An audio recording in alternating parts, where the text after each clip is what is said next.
पण एवढं प्रेम करू नये दादांनी 63 कोटी उचलणाऱ्यांवर, अशी माझी विनंती हो. मी फक्त फडणवीस, नड्डा, शहा यांच्या झालं ते मी बोललो ना, ते बरोबर आहे. दादा बोलतात ते बरोबर आहे.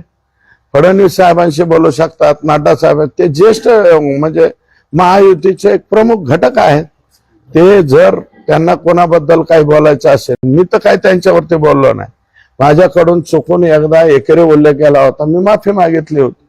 आणि ते जे आहेत ते बरोबर आहे. नड्डा साहेब, अमित शहा साहेब किंवा मोदी साहेब आणि फडणवीस साहेब किंवा आमचे राज्याचे जे महसूल मंत्री आणि प्रदेशाध्यक्ष आहेत त्यांच्याकडे ते बोलू शकतील.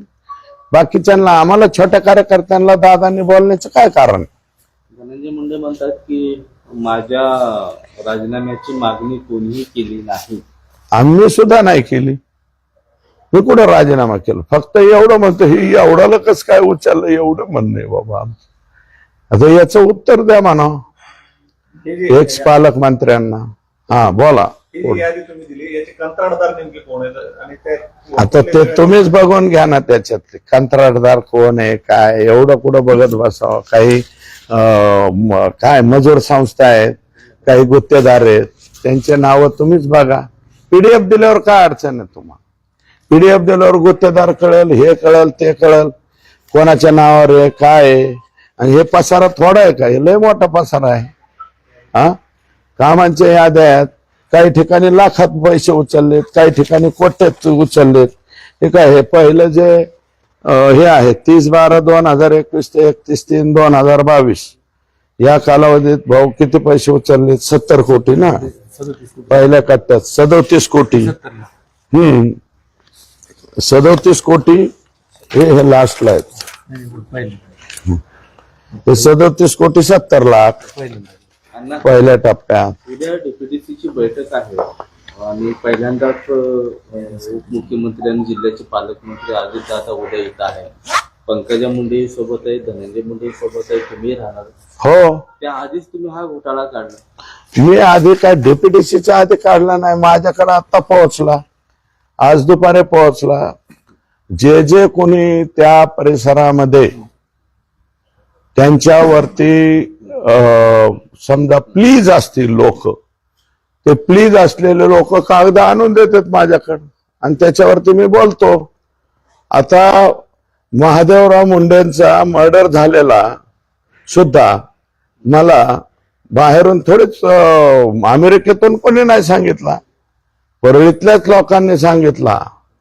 कारण महादेव मुंडेंच्या मिसेसचं स्टेटमेंट मला वाटतं तुम्ही घेतलेलं आहे. त्याचं लेकरू रडतंय.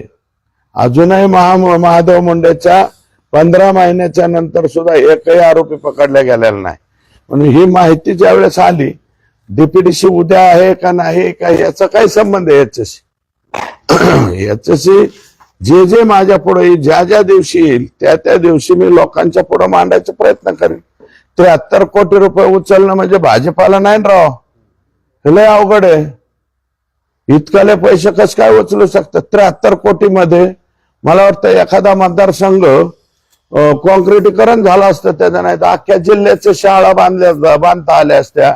अख्ख्या जिल्ह्यामध्ये अंगणवाड्याचा पत्त्या नाही, आमच्या शाळा कोण्या नाहीत, सगळ्या बांधून झाल्या असत्या ना. कशाला रस्त्यावर पैसे खर्च करायचे? आणि ते बी बोगस उचलण्यासाठी. इतकाले बोगस उचलित सर, बोगस मान्य करू. लाख लाख रुपयाचं उचललं, 25,000चं उचललं, 25 लाखाचं उचललं. 25 पैसे सुद्धा उचलता येत नाहीत. 73 पैसे बोगस उचलता येत नाहीत. आणि याच्यामध्ये सरकारने कळवलंय एका ठिकाणी तर इथं डुप्लिकेशन झालंय. पूस बारदापूर रस्त्यावर. पूस बारदापूर रस्ता म्हणजे कोणीकडचा आहे? यांच्याच मतदारसंघातला. असं मला नाही माहित बाबा, मी एवढा फिरलेला नाही जिल्हा. पण पत्रकार मंडळींना माझी विनंती, एवढा सायगाव तिकडच दिसतंय मला असं वाटतं. शीतल कुमार बल्लाळ म्हणून पीआय होते, त्यांचा एक ऑडिओ क्लिप जो आहे तो व्हायरल झाला होता वाल्मिक कराड त्याच्यासोबत बोलताना. एक दुसरा एक ऑडिओ त्यांचा व्हायरल होते, त्यांच्या सहकारी पोलिसांचा त्यांनी छळ केल्याचा ऑडिओ आहे. ऐकलं जाऊ द्या, ते कोण ज्यांच्या कोणाचा वेळ झाला असेल, हे बल्लाळदेव जो काय आहे त्याच्यावरती काय त्यांची तक्रार असेल, तक्रार एसपीकडे करावी, एसपी त्याचं निर्धारण करतील. आता आकांचे माणसं आका कसे बोलतात पोलिसांना, ते मी जिल्ह्याचा बाप आहे. आता आम्ही आमच्या जिल्ह्याचा बाप जर ते एकटे झाले तर आमचे बाप कुठं होते याचा आम्हाला मेळ लागा. हा, जिल्ह्याचे बाप झालेले होते ते आका, तर मग जिल्ह्याच्या बापाचं हे कर्तव्य आहे का? जिल्ह्याच्या बापाचं काम काय असतं? हा, आणि मग ह्याच्यामुळे तर कोट्यावधी रुपयाच्या प्रॉपर्टी व्हायला लागल्या, कोणीकडे जमिनी घ्यायला लागले. 50-50 लोकांना ते दर महिन्याला, लोकांना म्हणतोय मी, तुम्ही ओळखून घ्यायचं काय, 50-50 100-100 लोकांना ते दर महिन्याला काही ठराविक रक्कम पाठवत होते. नको त्या माणसांच्या कोट्यवधी रुपयाच्या प्रॉपर्टी दिसायला लागल्या, काही बी व्हायला लागले.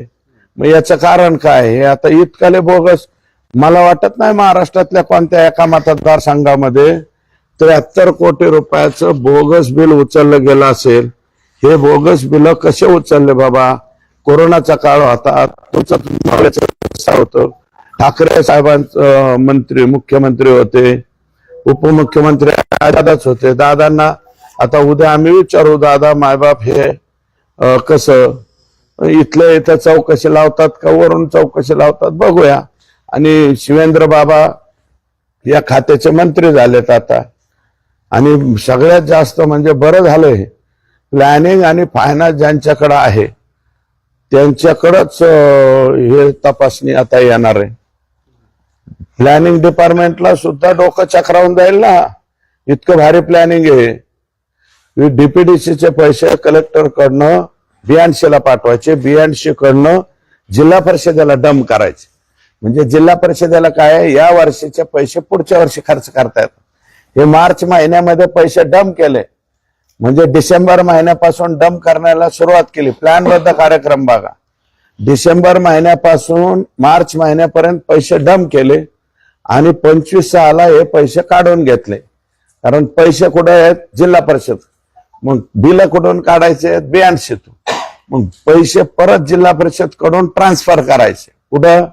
ऍक्च्युअल नियमाप्रमाणे जे प्लॅनिंग डिपार्टमेंटचे जे रूल्स अँड रेग्युलेशन्स आहेत त्याप्रमाणे बीएनसीला हे पैसे दुसऱ्या वर्षात वापरता येत नाहीत. इथं मात्र ते सुद्धा रूल्स अँड रेग्युलेशन मातीत घालण्यात आलेलं आहे.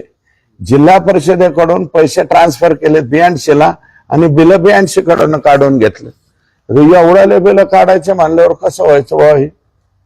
हे आगा नको तेच काहीतरी पुढे आलंय एवढ्याला मोठालं. आणखी कोणाला काय विचारायचं असतं तर बोला, संपलं. मतदारसंघातली एक घटना आहे 13 वर्षी, सौरभ भोंडवे नावाची, बुडून मृत्यू झाला असं प्राथमिक अंदाज आला, मात्र त्याची हत्या झाल्याचं त्याचे नातेवाईक जे आरोप करतायत. तुम्ही देखील पोलिसांना बोललं, नेमकं काय प्रकरण आहे? नाही, हे भोंडवे मला वाटतं पिठी ह्या गावच्या आहे. आणि आपला जो याचा डोंबरीचा तलाव आहे, नाव डोंबरी प्रकल्पाचं, ओकांडा प्रकल्पाचं नाव डोंबरी. हे मला वाटतं 2 कोणीतरी फौजी आणि हे असे एकत्रित सगळेजण आनंद साजरा करून त्या ठिकाणी गेले. आणि वडिलांचं त्यांचं सगळ्यांचं ऑब्जेक्शन आहे की त्यांना बुडून मारण्यात आलं.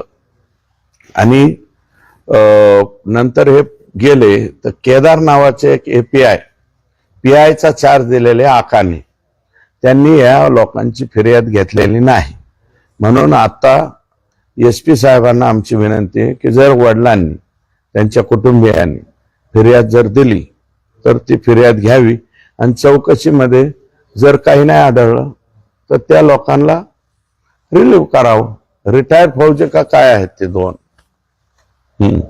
जिल्ह्याच्या विकासाच्या अंशाच्या संदर्भात म्हटले होते आणि विशेषतः आष्टी मतदारसंघात